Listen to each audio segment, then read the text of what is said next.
My mother is like Rocky Balboa. She can fight a good fight. She can go into retirement. She can come out of retirement and be just as good as before. She can go from having lunch with one of her grandchildren to taking bids on a $42 million 10-story building, which is what she's doing right now. She's willing to help any way she can. I know she's bombarded with a lot of stuff, but she has priorities, and what she thinks is important, and education is one of them. Johnelle and JB, again, we're a team. They are invested in Springdale in every imaginable way. They are full partners and have been with our schools over time. And you come up on the J.B. Hunt School, you come up on the J.B. Hunt Park, and it's just really neat to see your family name associated with it, because it's something that we were able to do, something that we were able to give back to the community that was so good to us and continues to be good to us. I feel very fortunate that our name is on that school. It's just a very special thing to be a part of the Springdale school system, with being able to have given to the first school. Education is one of those things that Mrs. Hunt believes will make your life better each and every day. Without education, you can't move forward. We were, of course, heavily involved in the church, still are to this day, heavily involved in education.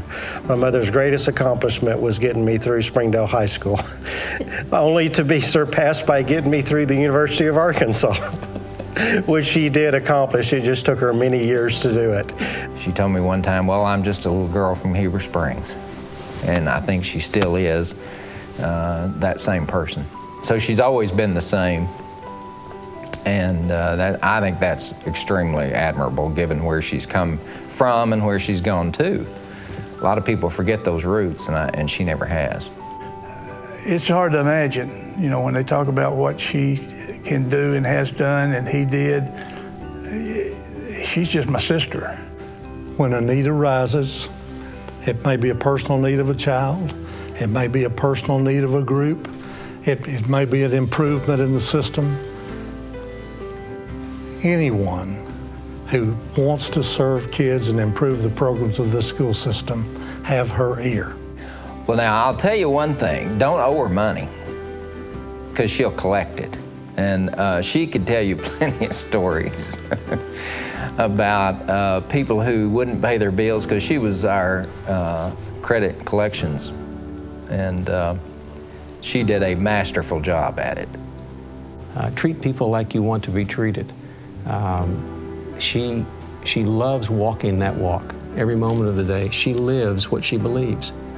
And I think that's the legacy she'd like to leave. And when I talk to young people, the one thing I try to tell them Johnny's story. She doesn't necessarily want to be in the spotlight, but she wants the spotlight to be on something good.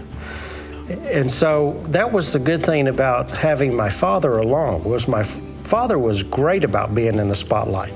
Now, what few people knew was that in many cases, she was the one that was making everything work behind the scenes.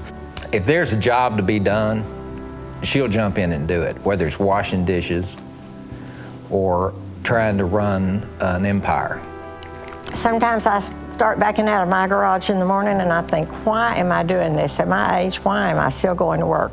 Then I think of my family, and then I think of all the people that our jobs support.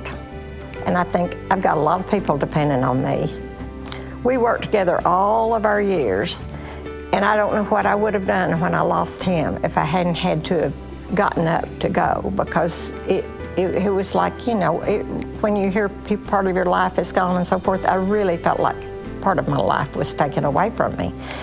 And then I immediately went to work. I didn't stay home a week or anything like that. I immediately knew that I had to be there. I had to be involved, and I had to keep going with what he had started. And so I didn't give it two thoughts. I knew what I would do when it happened, and I knew that I could do it. And I think that that's just about what a life is about, is knowing that it's not where you came from or what you had, it's what you do with your own.